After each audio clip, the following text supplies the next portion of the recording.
comics are everywhere, not only in the United States with their zillions of superheroes that are all suddenly gay and foot fetishists. No, we also have manga and the likes in Asia, where foot fetishists have their own comics and they don't need to worry about Goku suddenly being a homosexual. In Africa we have nothing really, and Europe has banned these in A, which is again very annoying because most people think of France hearing that term. Well, fellas, there's more to Europe than France. There's comics in Italy, Germany, the Netherlands and the United Kingdom, which isn't and hasn't been a part of Europe since, technically, ever. And all those places don't speak French. And then there's where I hail from, Belgium, who do speak French, Dutch and English, and over here we call comic books strips. And today we will look at one of these strips from a Flemish cartoonist named Willy Linthout, the book title being Years of the Elephant.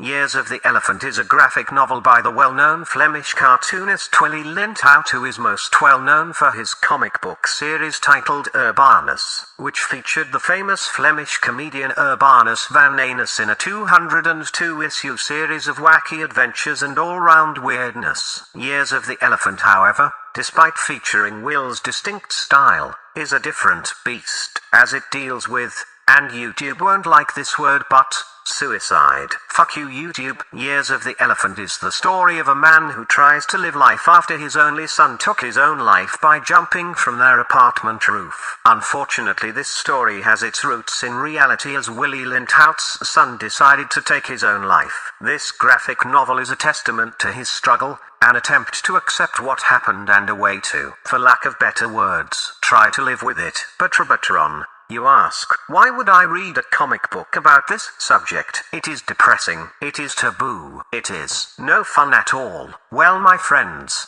you are wrong. Years of the Elephant is, and this will sound strange, a funny book that will have you smile and even laugh at panels before realizing the dreadful plight the author, or anyone in his shoes, is going through. It will tell you the story of how someone's surroundings will react, how his own family reacts, and how he himself reacts as he, much like you the reader, will go from emotion to emotion from one flip of the page to the other.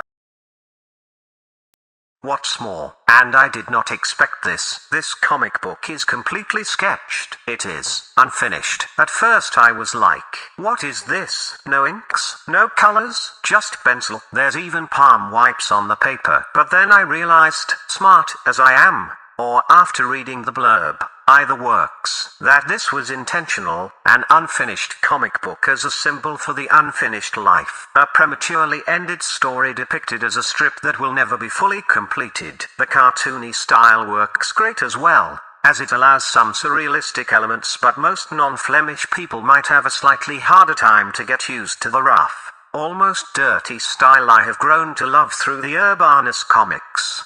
Years of the Elephant rightfully won an Eisner for this whole package, and I must say that this book certainly packs a punch. For those who worry, no, you will not be depressed reading this. Yes, there's sadness, yes, there's loss, but ultimately this is a story of a man and the love he still has for his son, a coming to grips narration of something that no parent will ever come to grips with. It has high and lows, sadness and joy, like life, and like life, it ends, kinda, like this episode of Smash TV, which will now end as well because I do not have anything else to say about this book without spoiling it. If you're fed up with superheroes and manga characters and their fetishes and want something real, something profound, something that has something real to say, then track down an issue of Years of the Elephant and give it a go. Be sure to do so. You will not regret it.